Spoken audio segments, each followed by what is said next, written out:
Selanjutnya juga kalau kita bicara soal debat perdana tadi, yang jadi sorotan adalah saling sindir antara calon presiden, terutama ada saling lempar pertanyaan, sindiran dan sanggahan. Kita akan bahas dan putarkan satu persatu. Yang pertama kita soroti adalah ada sindiran dari calon presiden nomor urut 1, Anies Baswedan, terkait dengan fenomena orang dalam terhadap calon presiden nomor urut 2, Prabowo Subianto. Kita dengarkan terlebih dahulu.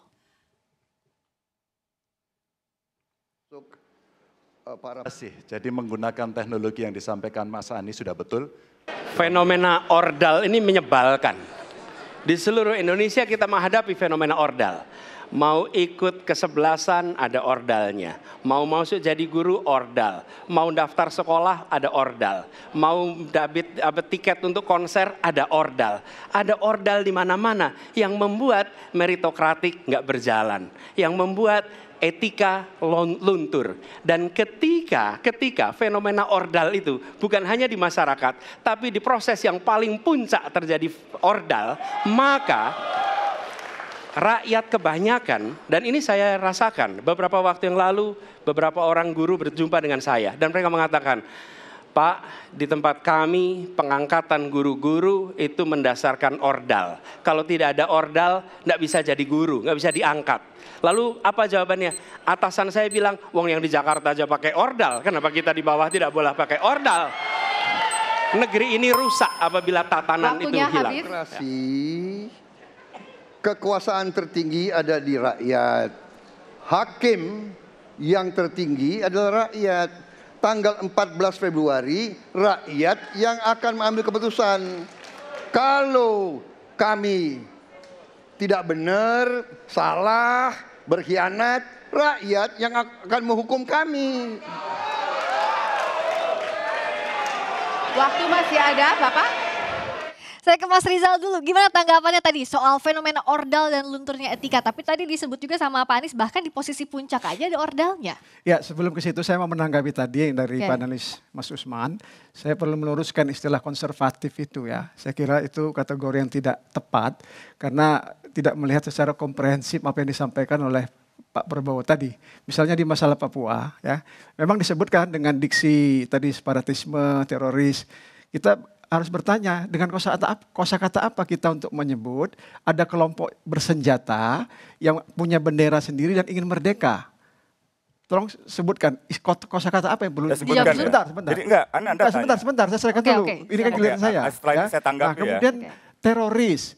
Lihat fakta di lapangan. Ya, ada terjadi juga ya warga yang kemudian diintimidasi, kemudian ada juga rumahnya dibakar, bahkan ada di suatu tempat menjadi pengungsi. Ya, nah itu kosakata apa?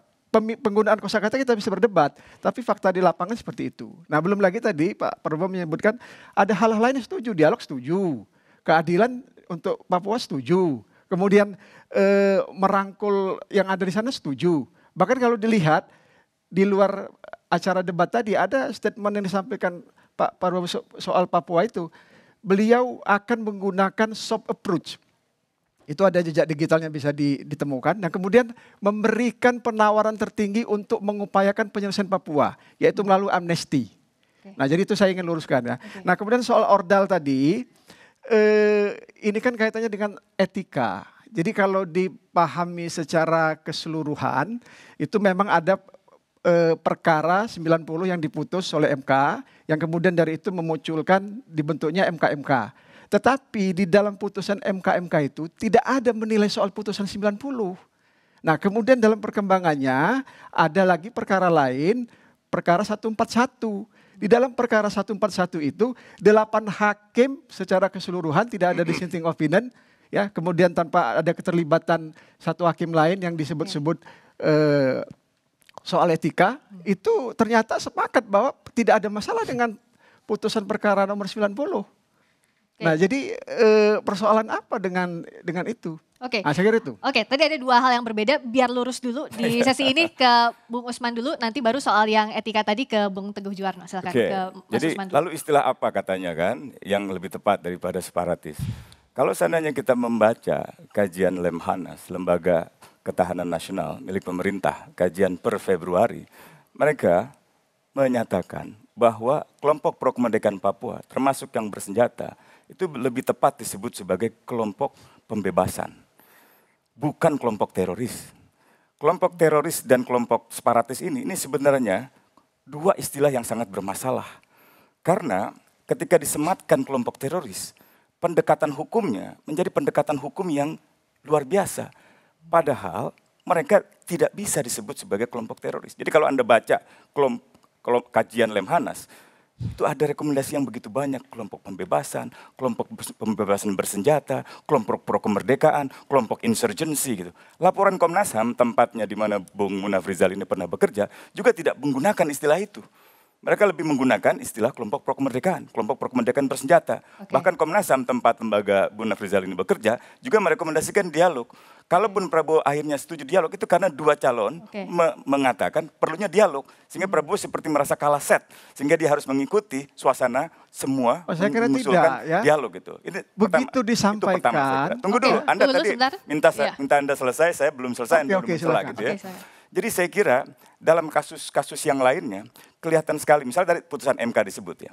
Putusan MK sebenarnya Prabowo memberi isyarat bahwa kita tahulah siapa yang mengintervensi.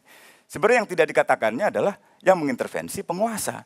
Tapi tidak ada keberanian untuk mengatakan itu. Karena ia berada dalam kubu yang didukung oleh pemerintah yang berkuasa saat ini. Sementara pertanyaan Ganjar yang menurut dia tadi dipotong oleh moderator yang saya kira pantas disebut kartu kuning gitu ya. Itu pertanyaan yang sangat penting.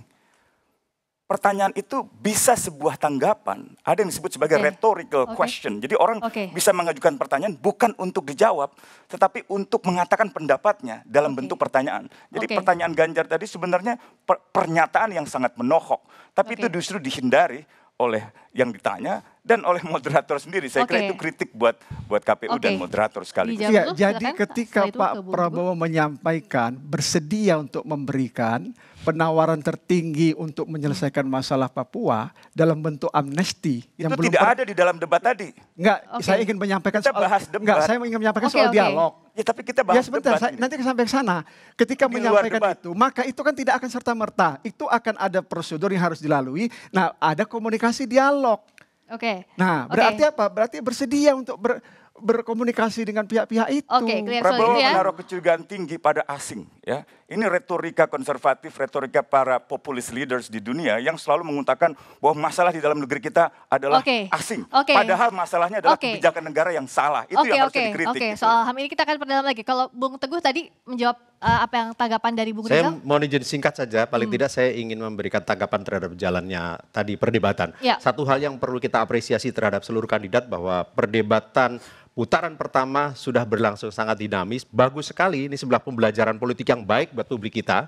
Kenapa? Karena masing-masing kandidat bisa mengutarakan visi, arah ke depannya, dan kemudian bisa mengutarakan pertanyaan atau daya kritis terhadap masing-masing kandidat yang lain. Kemudian responnya juga menurut saya cukup baik. Apa yang ingin kita tegaskan di sini bahwa kemudian publik bisa tahu secara jelas kira-kira pemimpin ke depan seperti apa. Kita tahu pemimpin adalah leader is a dealer of hope. Siapa yang akan memberi harapan yang lebih baik. Nah, terkait dengan fenomena orang dalam. Apa yang Mas Anies sampaikan ini menurut saya sangat lugas dan jelas karena dia ingin menegaskan bahwa yang namanya ikan itu busuk dimulai dari kepala. Dan Mas Anies mencontohkan ketika beliau menjadi menteri, putrinya yang baru lulus SMA tidak kemudian beliau bantu untuk kemudian bisa dapat kemudahan masuk ke perguruan tinggi negeri yang terbaik misalkan. Itu apa? Itu artinya apa? Dia ingin memberikan keteladanan dan dia buktikan dalam perilakunya. Fenomena orang dalam kita dengar semua terjadi di mana-mana dan itu sangat mengganggu kita, terutama masyarakat-masyarakat kecil yang tidak punya akses orang dalam, apalagi kekuasaan. Ada catatan kritis juga. Kali ini sebaliknya dari Pak Prabowo ke Mas Anies soal bagaimana oposisi. Tapi nanti usai jeda di pasca debat perdana calon presiden pemilu 2024.